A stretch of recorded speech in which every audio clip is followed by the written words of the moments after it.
Welcome back, everyone. This is the last presentation for today before our roundtable with all of the participants. The following speaker is Joseph Grigely, who is an artist and writer.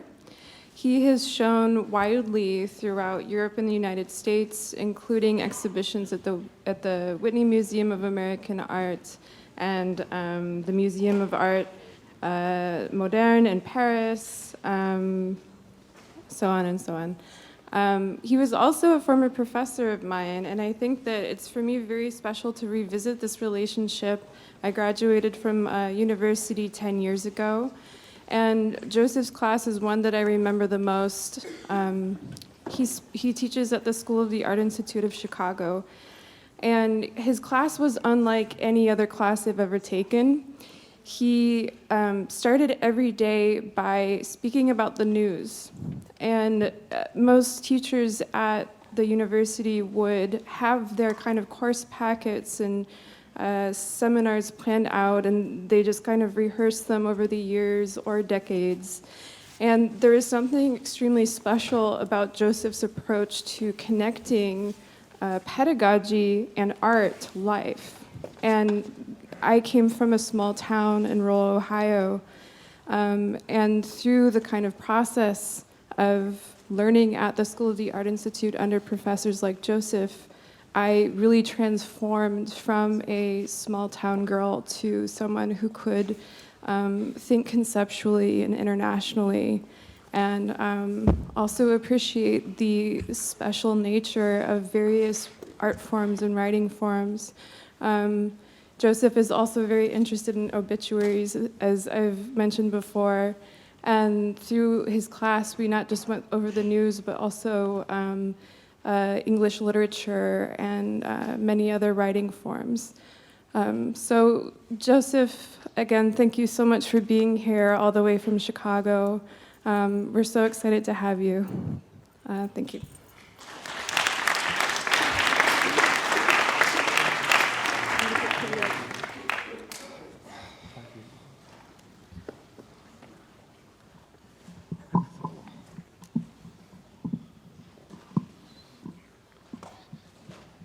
Back a little to the shadow. Great.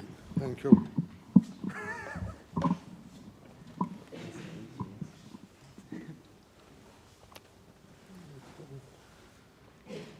Can everyone hear me okay? I'm sure the level's okay. Okay, good.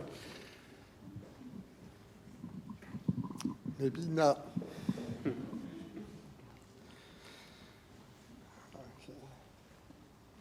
Okay, thank you, Karen. With those two words, thank you, we typically begin a public lecture. We thank the organizers, we thank the hosts, we thank the sponsoring institutions. Thank yous that are not simply an obligatory ritual, but carry with them the weight of care. And so I want to thank the organizer of today's conference, Karen Archey, in both the Stedelijk and Studium Generale for supporting the event and for bringing me here. As some of you know, I am deaf, totally deaf, and have been deaf for 50 years. I'm not always clear when I speak. When you have been deaf this long, you forget what you sound like. It's like being blind and looking at the mirror every morning for 50 years and trying to remember what you look like. I've prepared a text that I'm going to read for you, and I'm going to read it slowly. But I'm not done saying thank you just yet. I also want to thank Lisa Zeviar and Josh Garrett for joining us here today. They're two of the best sign language interpreters I've worked with. We're very, very fortunate to have them here. Over many years of producing art and exhibitions, there are galleries that thank curators, fabricators, assistants, designers, and installation teams, like this one at Kunstverein in Hamburg. They get on their hands and knees to paint and carpet a room for me. This kind of care matters enormously. And I want to thank all of you for coming here today. You are the future of what we have been talking about. Without you, there will be no care. And without care, we are all doomed to fail.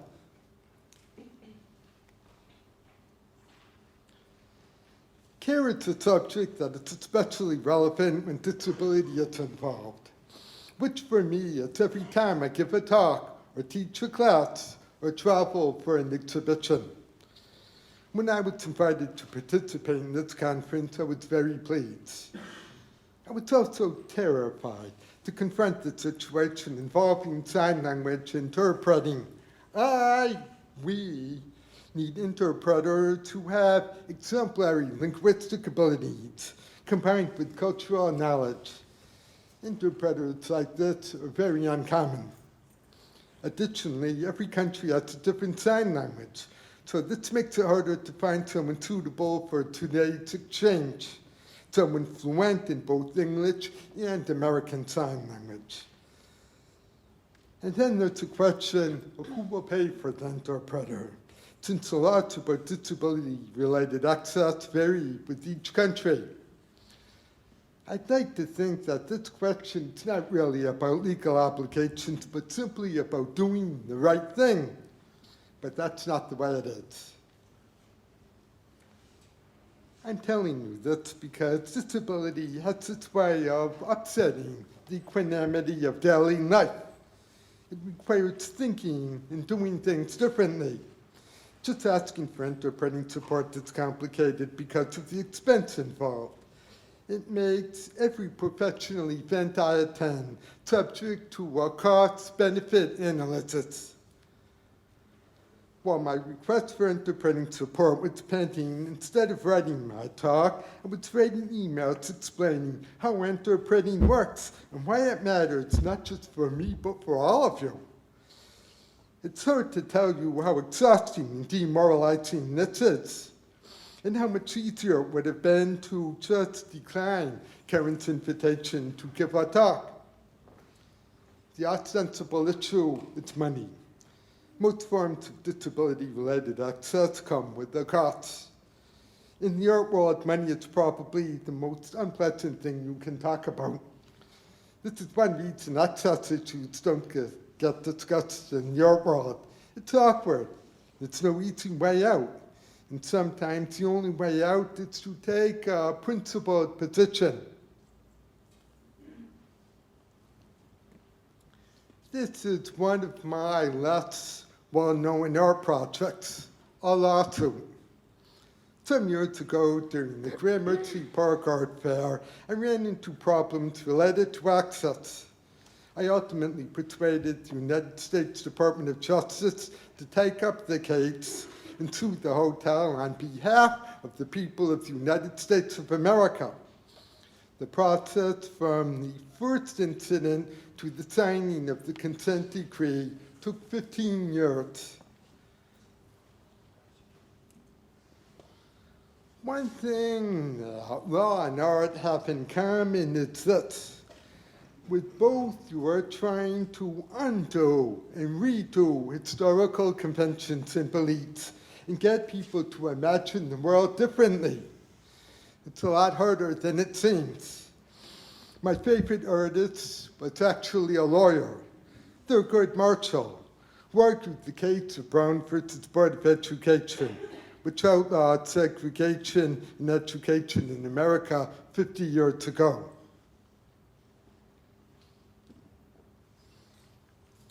I want to step back from these experiences and try to understand what they might mean.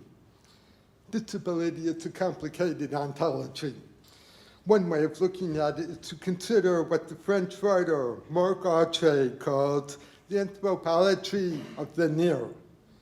An anthropology of disability is concerned with how bodies move through space and how information moves through bodies.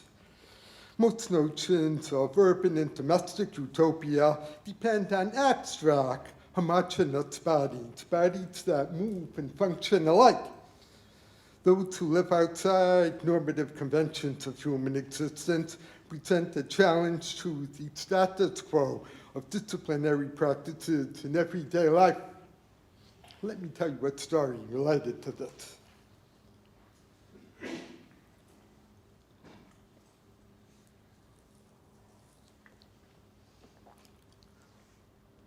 Several years ago, the postman attempted to deliver to me a letter that required my signature. Being deaf, I couldn't hear him knock at the door. He did, however, leave a note for me indicating that I should go to the post office. The next day, I went to the post office where I explained that although I was deaf, my door had a doorbell that was connected to a flashing light. And if the postman would simply push the doorbell instead of knock, then I'd see the light and know he was there.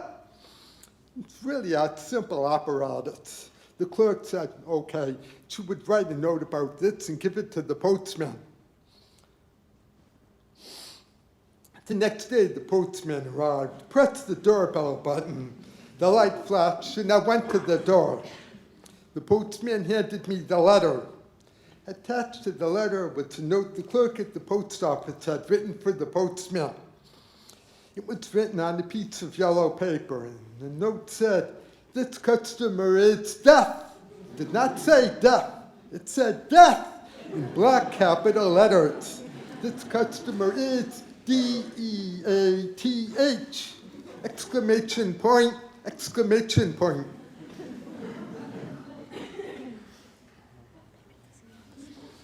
It is a revealing mistake. In the psychopathology of everyday life, Freud calls slips like these a means of self-betrayal. The private self, the one that speaks for all, betrays the public self, the one afraid to speak at all. One day when I explained the situation to my therapist, he was unsurprised by the error, even by the emphatic nature with which the word death is inscribed and reinscribed and capitalized and exclaimed. But of course, he tells me, you're deaf to them. You force them to change their ways in the process of addressing your needs. They must go out of their way, alter their path, push your door button instead of knock at your door. You cause trouble.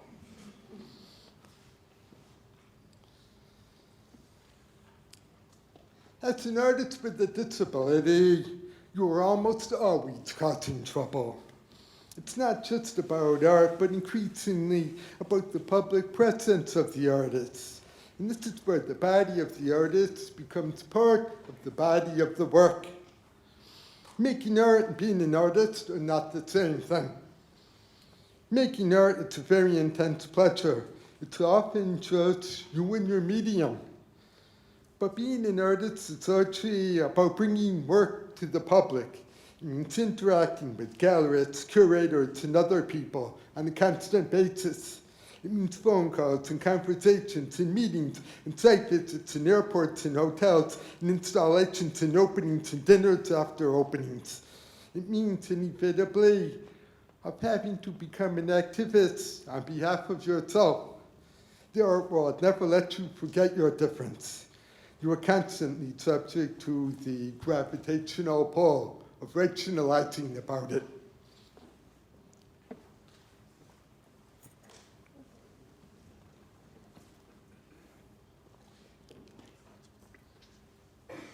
Let me explain this more with another story. Well over a decade ago, I participated in my first Whitney biennial. In my case, everything went pretty smoothly, but a problem emerged. A couple of weeks before the opening, I asked the coordinator for the exhibition if the Whitney would arrange for a sign language interpreter for the opening. But the coordinator replied to my request saying that the exhibition was going over budget, that there was no money for an interpreter, and I didn't write into my own installation budget the need for an interpreter. So I sent an email to the director of the Whitney, who repeated my request, and he replied that I shouldn't bother him with this, and that I should take up the issue with my curator. So I wrote to the curator, who in turn explained that the Whitney had been so accommodating concerning my installation that it was unfairly demanding of me to ask for an interpreter. In succession, the coordinator, the director, and the curator all said no to the seemingly reasonable request. In the end, I had to arrange for my own interpreter.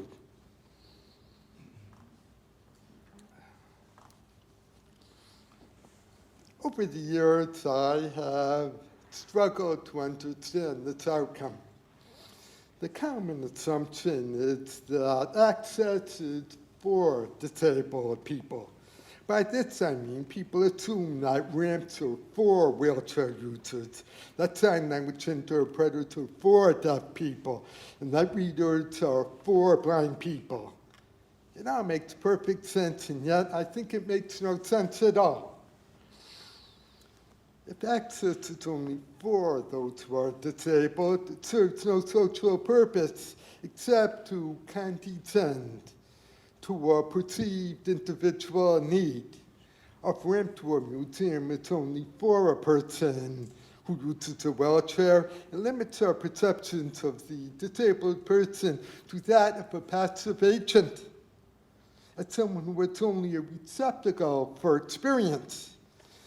Access is meaningful only when it enables access both ways.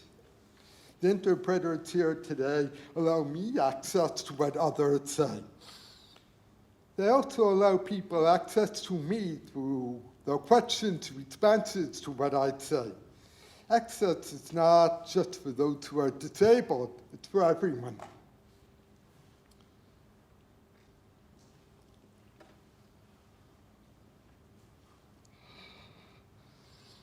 I want to tell you that this is not really the talk I wanted to give today. I wanted to talk more directly about my public practice as an artist. I wanted to talk about conversation and how everyday conversation fits into the genre of the Dutch still life, and how words, like phones, sustain us all as human beings. I just did a show on this topic in Madrid last week. But then it occurred to me that all these years of dealing with the hassle of being deaf is part of my practice. Being deaf in the art world imposes certain expectations on you. And the more successful you are, the more complicated your access needs become. It's a process that involves negotiating the seemingly impossible, like Fitzcarraldo trying to get his boat over a mountain. You are asked to explain and justify yourself to people who sometimes have the empathy and the understanding of a brick wall. It gets to the point when sometimes all you really want to do is cry.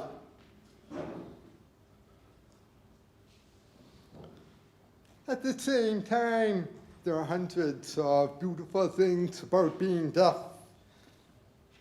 It's like watching the world with the sound turned off.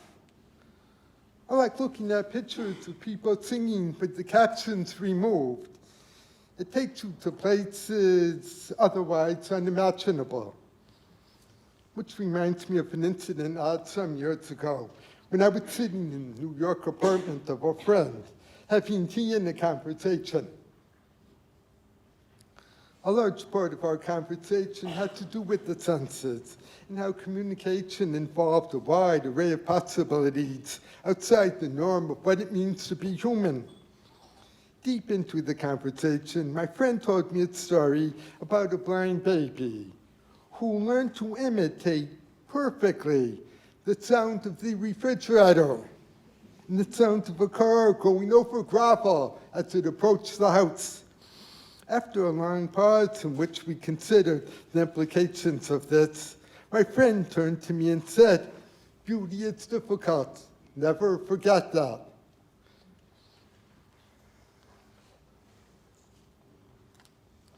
Beauty is difficult. That is a good title for the talk I did not give today. Someday I will give that talk. In a wonderful book called The Queer Art of Failure, Jack Halberstam wrote, under certain circumstances, failing, forgetting, unmaking, undoing, unbecoming, not knowing, may in fact offer more creative, more cooperative, more surprising ways of being in the world. I love that phrase, surprising ways of being in the world.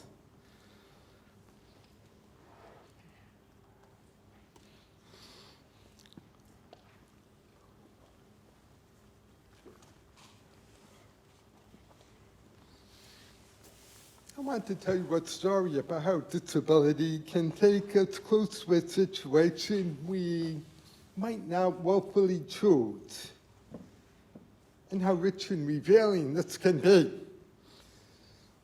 This happened to me one night when I was in New York many years ago.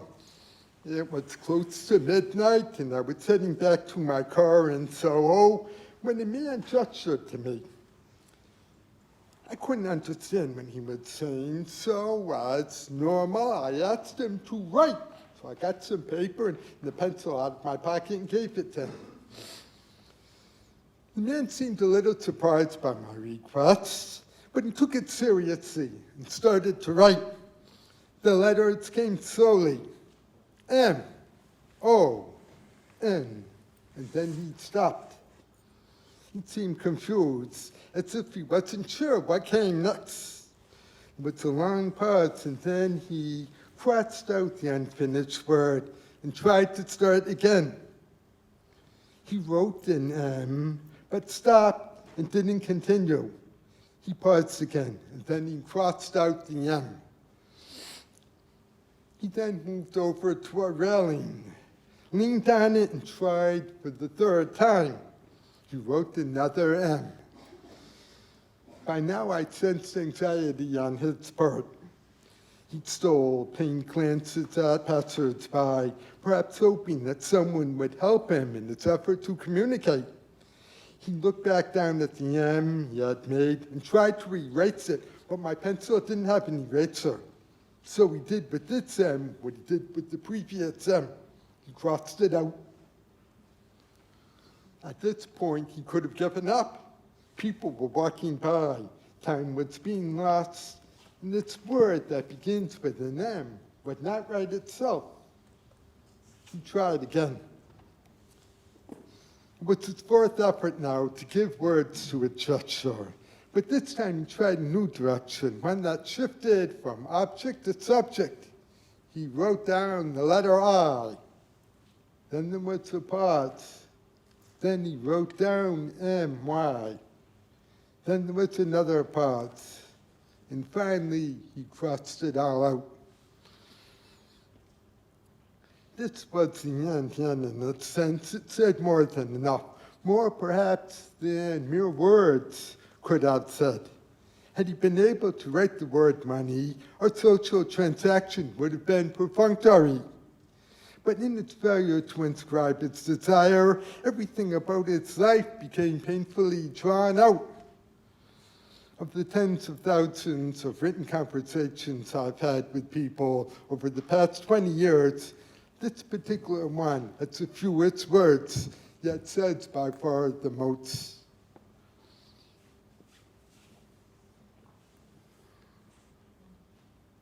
At the other end of the spectrum are the tens of thousands of papers people have written to communicate with me over the years.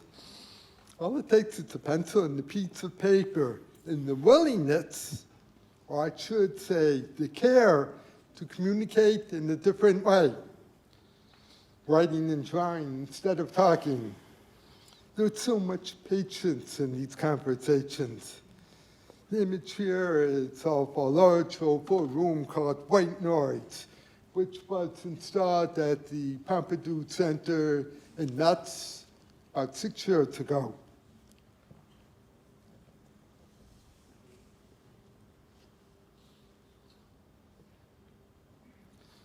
My concluding story, it's about a pizza and the surprising way I was able to order it and have it delivered to me. It's a video project which I originally made for the 2004 Venice Biennial, a subsection called Utopia Station. I have not shown this before since that time. The underlying premise involved civic issues in contemporary social life.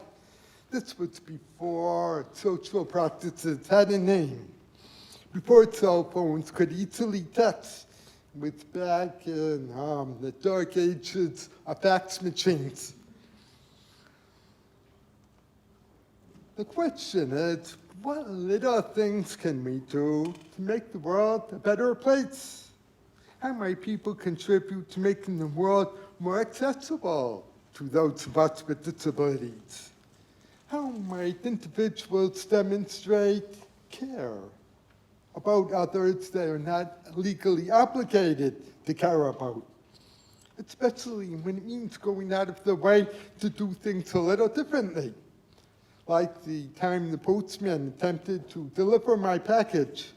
So I'm going to show you a short video now. It's about 3 minutes long.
Story about a pizza. It takes place on a cold December day in Chicago when I was breaking at home. For lunch I wanted a pizza. To be exact, I wanted a medium cheese pizza with pepperoni, artichoke, herbs, and onions. The problem is I'm deaf, and this complicates the process of having pizza delivered to my home. I could choose the facts to send in my order, and I actually did this. But getting the pizza was harder. I live in a building that has an intercom system, so there's no way I would know the pizza man had arrived. In America, the laws that regulate accessibility for disabled people have a lot of loopholes. Buildings like mine are notorious for their inaccessibility. Mine doesn't even have a wheelchair ramp. If you want to change things, the law says you can, but you have to do it yourself and pay for it yourself. Sometimes you have to improvise and hope others will join in. It doesn't resolve anything. Many Democrats agreed, but leaders are still looking for language that would nudge the measure away from the anti-war position and more toward a pro-diplomacy and pro-troops reading. That's okay with Senator Ethan Strimling, the measure's original sponsor. I think for all of us, there are different reasons that we're stepping up, and some people it may be pro-peace, some people it may be anti-war. Whatever it is, we're calling on the president to use diplomatic means before he goes in. Nothing requires Washington to listen to the states on foreign policy, but there is a long history of legislatures weighing in nonetheless. Dozens of cities and towns have adopted resolutions calling for a peaceful solution to the Iraq crisis, and there are similar resolutions pending in other state legislatures. In New Jersey, meanwhile, there's a resolution pending that supports the use of force. And just after the Maine Senate's action last week, Hawaii's House of Representatives formally called for multilateralism in the Gulf and raised strong reservations about a preemptive strike. Final action on the Maine resolution could come as early as Tuesday. For NPR News, I'm Fred Bever in Augusta, Maine.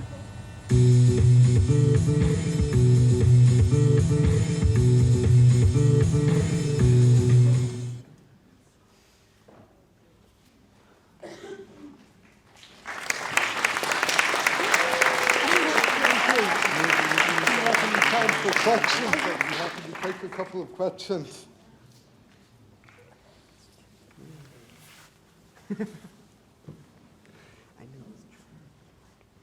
No questions. I only saw one yawn out there. I'm so sorry. Yes, back there. Well, thank you very much. And I wanted to ask, since you said you brought your own two interpreters, did the state-alike provided some and you decided to bring your own, or they didn't provide any? Thank you. Oh, no, okay. I need to clarify here. I actually changed my text about that. It's very complicated. Normally, for a short event, one interpreter will do. All-day conference, you need two interpreters working as a team, back and forth. Stedelijk provide one interpreter. That one interpreter, it is our enormous good fortune, happens to live here in Amsterdam, one of the best in the world I've worked with. So that made that part really easy. Finding someone to work as a team with that individual, it was harder. In that case, I asked my own institution to provide support. Josh and I, he interprets my classes, he interprets meetings I have with students and interns, with my colleagues. He notes a lot of my nuances, so when I asked my institution to have him come over, they hemmed and hawed for 2 weeks about it. And that time, I really didn't know if I'd have the support I needed, and I knew Litsa couldn't do it all alone by herself. So I had to explain, justify why it was necessary. But the key thing, it's not just for me, it's for you too. It works both ways to me. Access is absolutely meaningless unless it's considered as a dialogic thing. But that's not the way the law works. And institutions will lean on the law as much as they can. And that makes it very problematic. So in the end, Josh only got its flight tickets less than a week ago, I think. It was very last minute. I was actually writing my talk in my hotel the past 2 days because everything was so chaotic. So the dilemma is every single event involves, as I said, this cost-benefit analysis. Who will pay? Who will interpret? Trying to find the right person. And I've had invitations to talk withdrawn after I've asked for interpreters. My favorite one was when the group said, "Oh, need an interpreter. Wow, we can't do that this time. Maybe another time we'll figure something out." Try to imagine how that feels. How many people have talks withdrawn based on who you are, your race, your gender?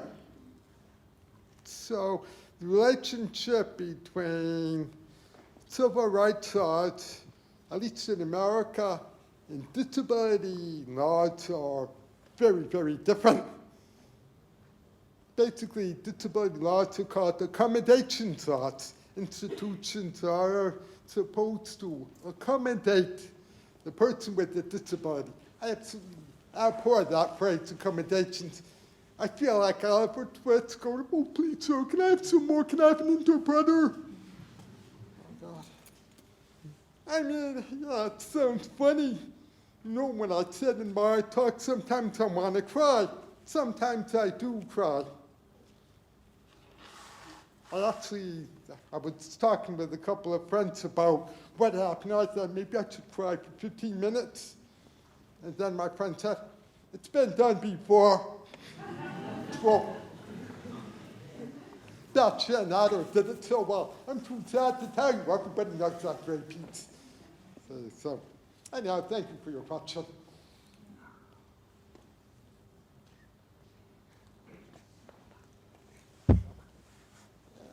Also, I want to emphasize, before I forget to say, this is Stedelijk with supportive all the way through the process.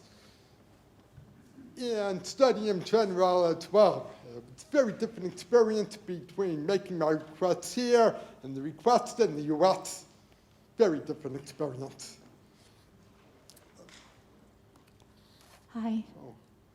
I'm over here. Yes, there you are. Hello. Okay. Thank you very much for your talk. I was curious if there was something in the sound implied, or the sound that actually is in the still image of the violinist, and the difficulty of beauty.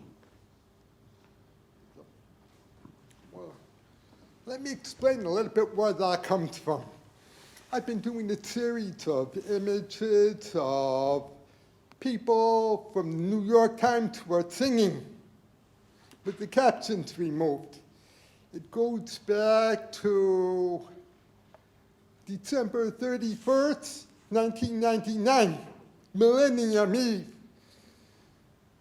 My wife and I were watching television as the new year rolled in around the world. At one point, they showed a group of people singing carols in the National Cathedral in Washington, D.C. The camera work was really great, panning of the carolers, all singing so nicely. And then Amy, my wife, turned to me and said, "The word must look really silly without sound." And I thought, good point, it does. So the idea with the songs without words, removing the captions, it's to decontextualize the image from explanation or narration. And there is a very, very complicated beauty in seeing the world with the sound turned off. And you learn to like it after a while. There's a lot that's wrong with it, not wrong, heard about it. For example, here for the past 2 or 3 days, I've been trying very hard not to get myself killed when crossing the street. I mean, the trams, the bikes, the motor scooters, the cars, you can't have those things. That's why I want the sound on, somebody fix the sound. But it's a kind of complicated sort of beauty I'm trying to get at, that difficult kind of beauty in images like that. Something that's a little silly, a little absurd, and yet meaningful at the same time.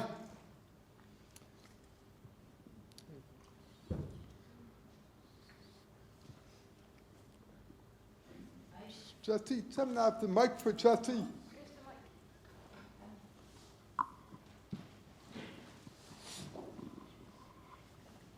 I'm wondering about the small talk project and the fact that you ask people to write. One time I also lost my voice related to this same disease that has me now paralyzed on the right side for 7 months. And it was a really interesting experience talking. But now I'm wondering about the kind of, basically I wonder if it's possible to have small talk if people have to write it down. It's the complicated beauty question. Yeah. The past maybe 20 years, of all the people I asked to write, only 2 refused. One was the guy at the gas station in New Jersey. The other one was at the airport, one of the security guards, who I later found out was not allowed to write security questions down. But the thing is that I find, yes, people will write small talk. They will write things like, okay, goodbye. They will chit-chat on paper, slow things down. But most people, I find, enjoy the challenge of the difference. Everything moves so fast in the world today. It puts the body in the conversation in a different way. The hand is there, the touch of the pen and the pencil. When I'm doing something like small talk, my goal in using language is to look at the most ordinary, everyday, quotidian stuff. I mean, that's what goes into a still life painting. It's the everyday stuff and where maybe the fruit might be rotting a little, falling apart. And you stop and think about all the words that got exchanged here, all the small talk in this room in one day. I mean, the material volume of our everyday conversations is so incredibly enormous. There's a wonderful artist, poet in New York, Kenny Goldsmith, who said, talking about this topic, if every word we spoke became a snowflake, every day in New York there would be a blizzard. And I like that a lot. So yeah, I find people, often the people who are most reluctant to write anything really engaging are academics. They're the absolute worst. Every time you give them a piece of paper and a pen, they act like I asked them to write a monograph. I mean, I just want them to tell me if the croissants are any good. Stuff like that. But no, say that. I think this also relates to before what you've written about the process of asking someone to write down their thoughts is a form of disabling your conversation partner. And I was wondering if you could talk more about that, because it's kind of the converse interpretation of people being excited to write. Okay, that's a great question, Karen. This really links to what Jesse said too. The thing is, often when I'm meeting someone for the first time or something, and I say, oh, I'm deaf, would you please write that down? What happens, that's very normal for me. I do that every day.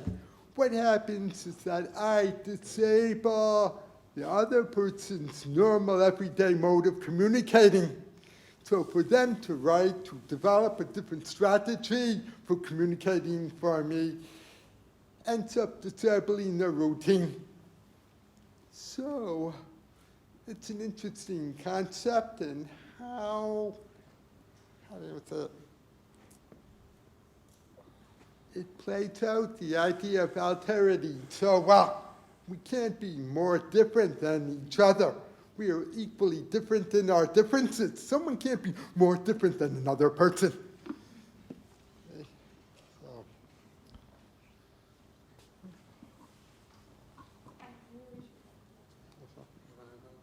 I think we should wrap it up and move on to the round table. Thank you, Joseph, so much. That was excellent. Thank